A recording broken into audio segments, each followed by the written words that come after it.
حضرت امام صاحب کا یہ قول آپ حضرات نے پڑھا ہوگا کہ ایک آدمی کے اگر کسی قول میں 99 احتمال کفر کے ہوں، ایک احتمال اس کے مسلمان ہونے کا ہو، 99 کو رد کر دیا جائے،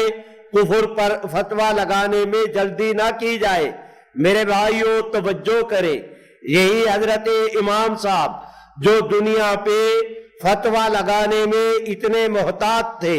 جب آئی نا ختم نبوت کی بات، امام صاحب سے پوچھا گیا کہ ایک شخص نے نبوت کا دعویٰ کیا، امام صاحب نے ارشاد فرمایا دعوی النبوت بعد نبینا کفر بالاجماع، کہ حضور کے بعد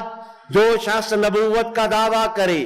یہ نہیں دیکھا جائے گا کہ اس نے ذلی ہونے کا دعویٰ کیا یا بروزی ہونے کا، یہ دعویٰ یہ نہیں سوچا جائے گا کہ اس نے تشریع نبی ہونے کا دعویٰ کیا یا غیر تشریع ہونے کا۔ فرمایا حضور کے بعد جو بھی نبوت کا دعویٰ کرے وہ اور اس کے ماننے والے مسلمان نہیں۔ آپ بھی مل کے کہہ دیں مسلمان نہیں۔ ایک آدمی آیا، حضرت فلاں صاحب نے نبوت کا دعویٰ کیا، وہ کہتا ہے کہ مجھے نبی نہ مانو لیکن میرے متعلق تم استخارہ تو کر لو۔ امام صاحب نے فرمایا تم میں سے جو آدمی استخارے کی نیت کرے گا وہ بھی کافر ہو جائے گا۔